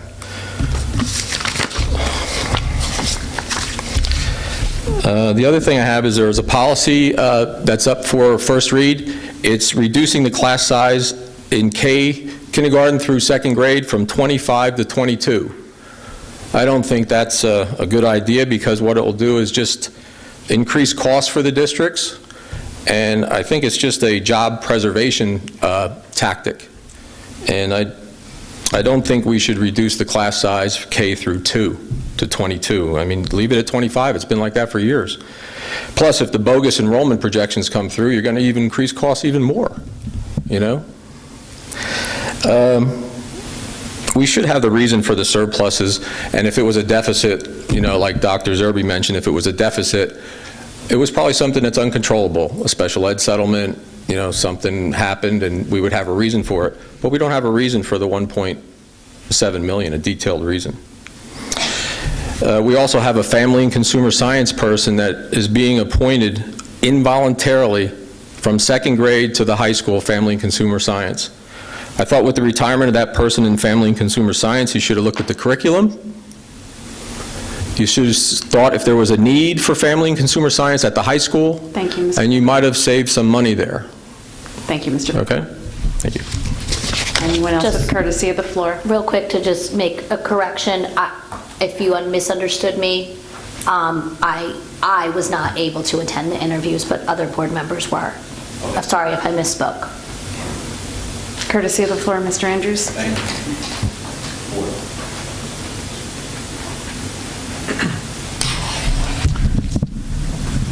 John Andrews, Lower Providence. First off, I second the comments by Mr. Bickelman relative to class size. I think that we haven't had difficulties with the K-2 class size being at 25 students. And I think there may be situations where you have a high class size and rather than cutting the class size, you have the opportunity of having some kind of assistant to the instructor in the front of the room. I think it's a drastic change to a policy that's well thought out, and we've been able to live with it. I guess our oldest building in the district now is the Audubon building. Underwent various expansions as the Lower Providence community went from rural to suburban. I was recently at a class reunion at my college. They have about 10 buildings that are impressive. They're all built in the year 1916, and they've certainly changed the makeup of laboratories, but they haven't changed the terrazzo floors, they haven't changed the windows, the roof hasn't fallen in, so there's something to be said for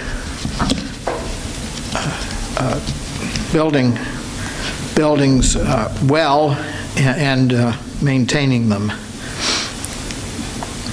And they have billions of dollars to spend on things like replacing buildings if that's the proper choice, and they haven't done it. Although I did notice that they have torn down a parking garage, a 3-story parking garage, to put up a much larger building.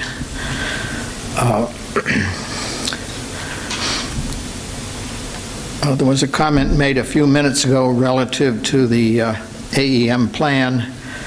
I think the four modular rooms, an estimate of converting those to regular construction for $2 million, I think that is exclusive to the $14 million tally for renovations.